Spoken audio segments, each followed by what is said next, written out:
Last weekend in the Oracle's Arena, Team Liquid smashed Cloud9 3-0, and they were crowned back-to-back North American champions. So it begs the question, is Team Liquid really that good?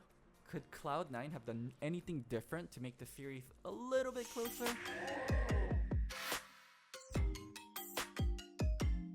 In a best of 5 series, Game 1 is all about prep. You know what side you're gonna be, and you have the entire week to prepare. So let's see what Team Liquid and Cloud9 prepped for us in the first game of the finals.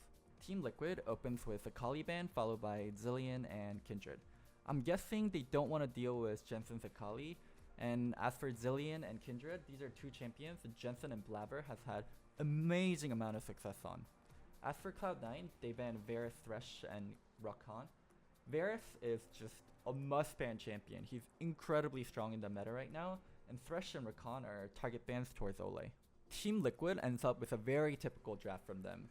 A hyper carry and a very well-rounded teamfight comp with a lot of CC. As for Cloud9, they have another teamfight comp, but a lot of pop-off potential. In Twitch, Hecarim, Gangplank, they have champions that have potential to just take over the game if allowed to.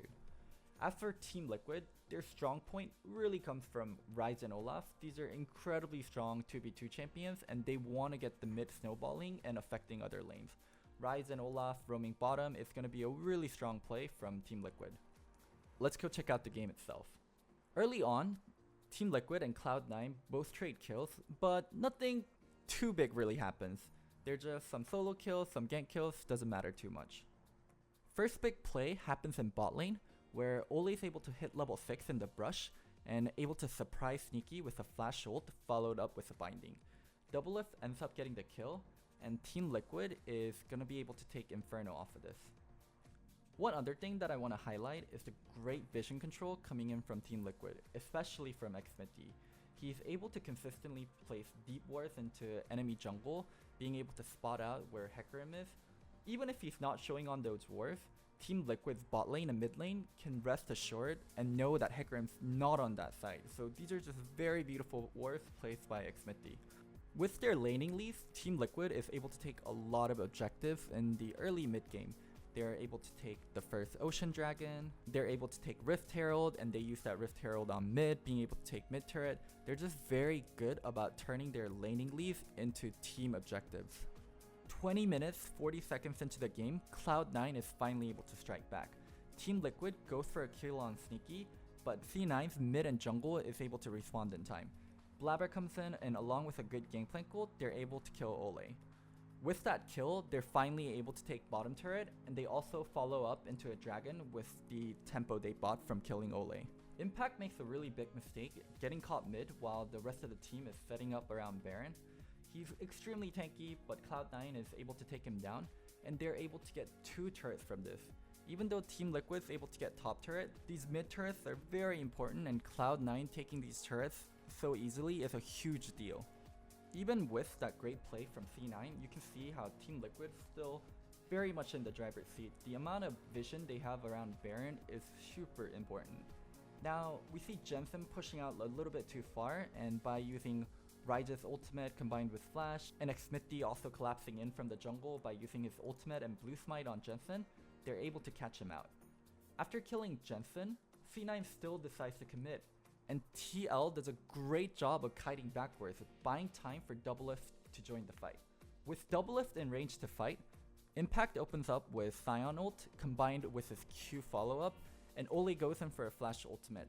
It's just a very well executed slow teamfight from TL, and they're able to decimate Cloud9. With that teamfight win, TL's able to secure Baron and really push their lead. With that Baron, Team Liquid is able to take all 3 inner turrets from Cloud9. Ole is able to hide and fog and catch Zeyzal out, trying to clear a pink ward. Team Liquid opens the fight on Zeyzal. Doublelift is hyper aware of Blabber trying to engage on him. He gets the Morgana shield, and he's also able to ult out of Hecarim being able to flank him with E, and Team Liquid is just able to clean up the fight. After that, Doublelift is full HP, and he's able to just go in right in the middle of the fight and kill everyone. He has QSS and Zhonya's up, so he's not scared about anyone killing him. And with that teamfight win, TL is going to be able to take game 1. For game 2, let's see how Cloud9 adapts. Cloud9 is able to play a variety of strategies, and they have 2 subs that are legitimate substitutes and can play at championship level. So it's one of their biggest strengths, having 7 players and variety of strategies, so their adaptation is super important. As expected, they sub in Svenskeren and Golden Glue. Now let's check the bans. So with Jensen's substitution, they're no longer afraid of Zillion, and they just ban Graves in that place. As for Cloud9, they keep the exact same bans. Draft plays out pretty similarly, with TL taking Kai'Sa first pick, and Cloud9 responding with Braum and Twitch. However, TL takes it a little different direction when Olaf is banned. With Olaf banned, they lock in Sejuani and Irelia. Sejuani and Irelia are one of the strongest mid-jungle 2v2s available right now to competitive teams, and is something Cloud9 is going to have to watch out for especially. I just really dislike Cloud9's current draft. It's a very high execution draft whenever you pick Lee, and their Twitch didn't look that great last time. So overall, they're staying with the same style of draft while adding a champion that's extremely hard to play normally, let alone on a championship stage. So I'm not feeling their draft as much. As for Teamliquid, their draft is very solid. It's a very Teamliquid style draft, a heavy team fighting draft, followed up with a very big bonus in having the strongest mid jungle 2v2 in the game. Win conditions for both teams remain similar. Get into team fights and just out team fight the other team. Both teams have extremely strong team fight tools and hyper carries. Braum, Orin, Twitch, very good team fighters from Cloud9 side. And from Teamliquid, Sejuani, Kai'Sa, Morgana, Sion, very strong teamfight champions. We're going to be expecting a lot of team fighting this game. Sven does Lee and Golems and is able to hit level 2 extremely quickly, and he looks for a first blood on Impact. Even though this was a great gank, not being able to kill Impact and not burning any of his summoners is not worth Svenskeren coming up all the way and adjusting his jungle pathing like this. On the other hand, for Teamliquid, Pope goes in for an early solo kill at level 2, and Grayson gets stunned by Irelia E and just gives up that solo kill. This is so bad for Cloud9 due to TL's main win condition being Irelia and Sejuani's 2v2. Luckily for Cloud9, they're able to bounce back with a solo kill of their own. Bot lane's able to get a kill on Ole, the Ignite and Twitch passive just being enough to kill him. But this is where Xmithy's really able to shine. With his great vision control and game sense, TL's able to collapse beautifully, flipping the situation on Cloud9. They're able to kill Zeyzal, and they burn a lot of flashes from it also. This game in general has been so much bloodthirstier than the first game. Sven's able to come bot side and pick off double. And on top of that, Ole gets greedy trying to stop Sneaky's back, and he ends up dying instead. Xmithy comes in trying to save him, but Golden Glue is able to come in with a great teleport, and they're able to kill Xmithy also. These chain of kills were really great for C9, and they're able to take Ocean Drag from it.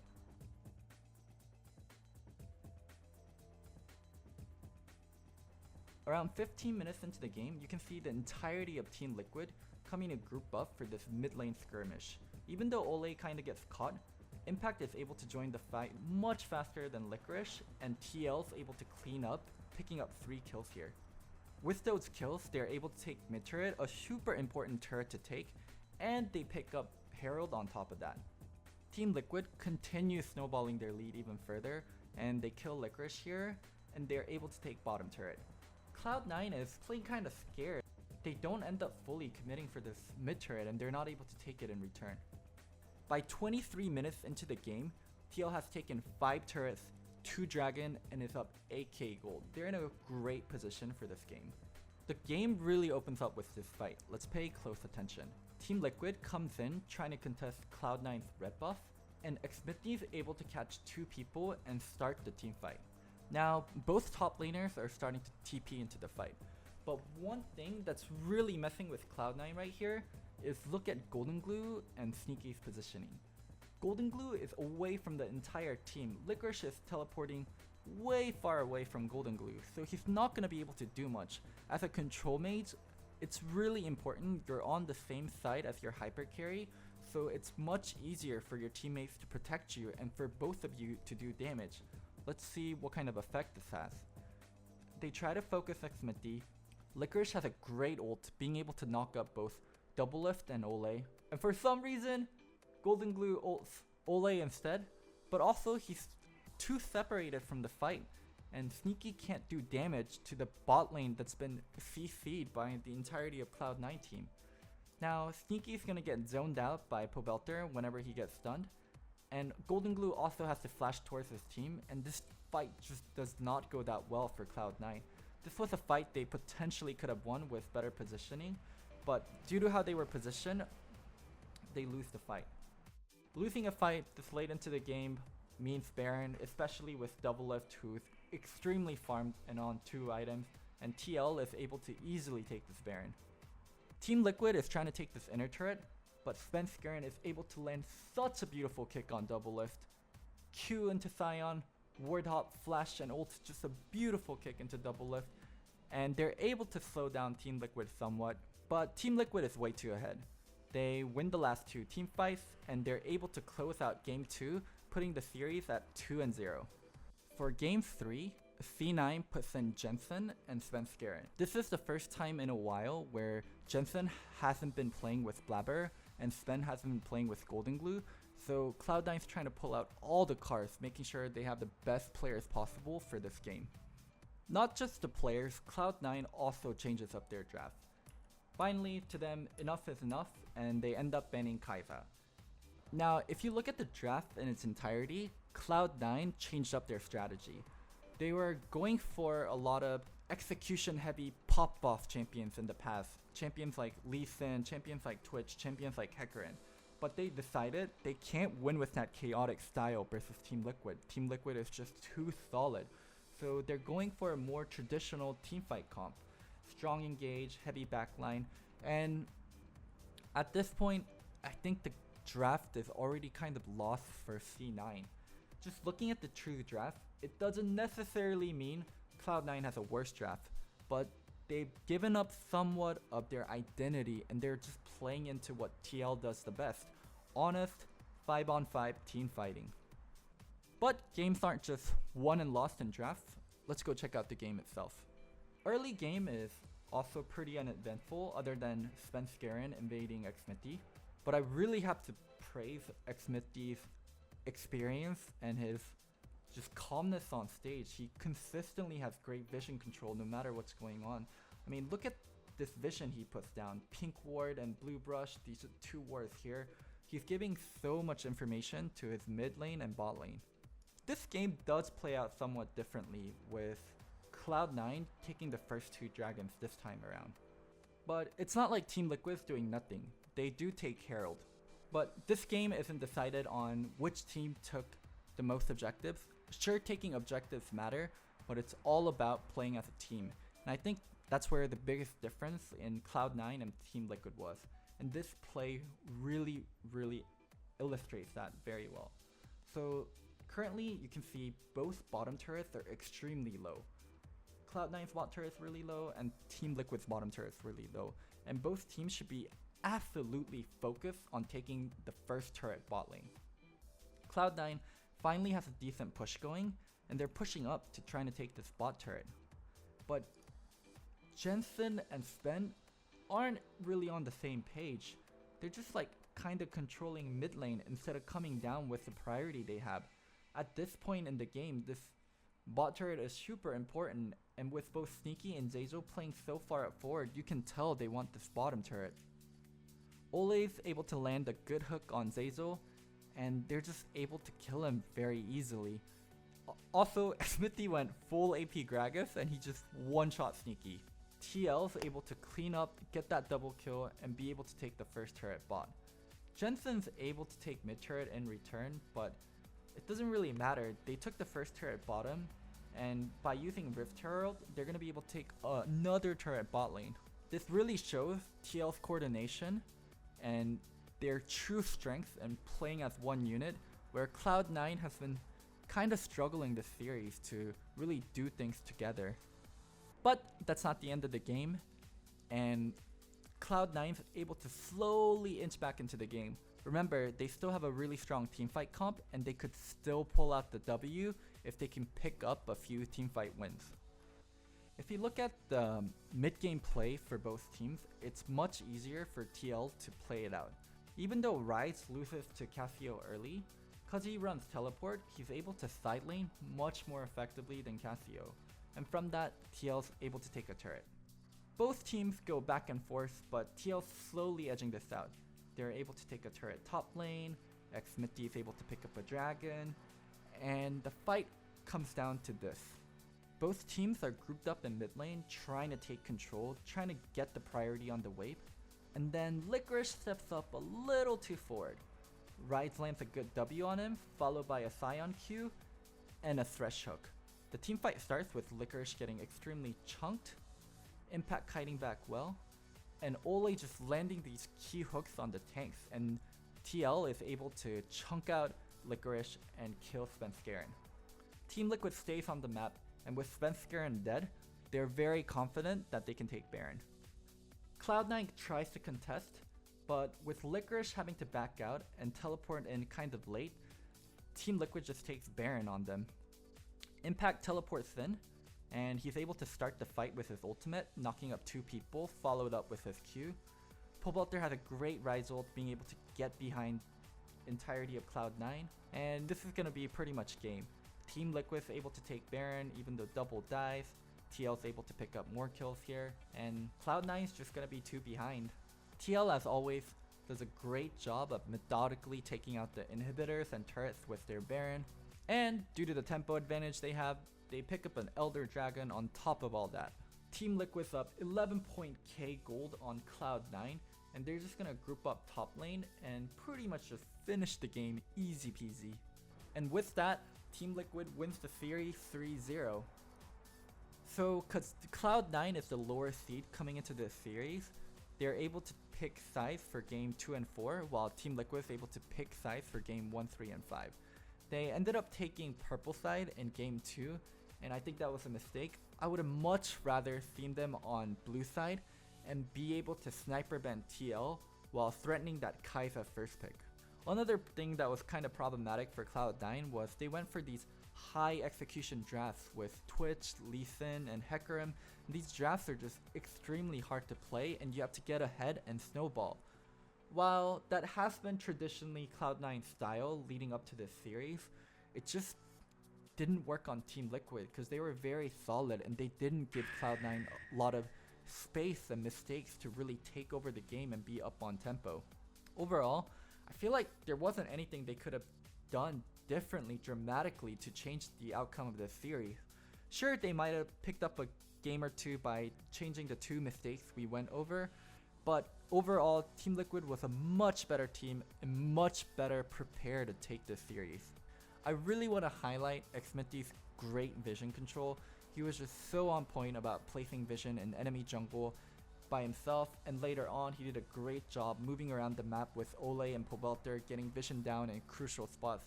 He was rightfully the MVP of this series, and Team Liquid's tanks played the team fights extremely well. Both Xmitty and Ole and Impact never just straight up died. They were very good about ping-ponging the aggro, going in, tanking a little, and backing up. And also, I really want to highlight Xmitty and Pobelter's 2v2. Traditionally, Cloud9's advantage on Team Liquid has been their jungle mid 2v2, being able to overpower Team Liquid's.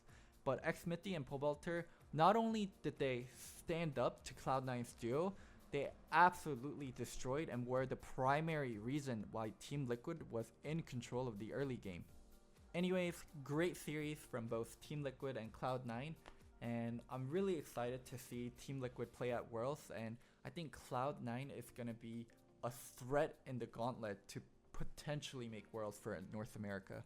Thank you guys so much for staying till the very end, and don't forget to like, subscribe, and comment. It really helps me a lot. I know a lot of YouTubers say like, subscribe, and comment, and most people don't do it, but your likes, your subscription, and your comment really pushes my video along, and it gets other people watching it, so I can be more inspired to create more content, and you guys can get more great content from me.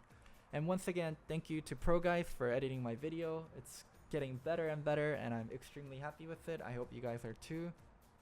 And lastly, I'm not crazy. I'm just Loco. Peace.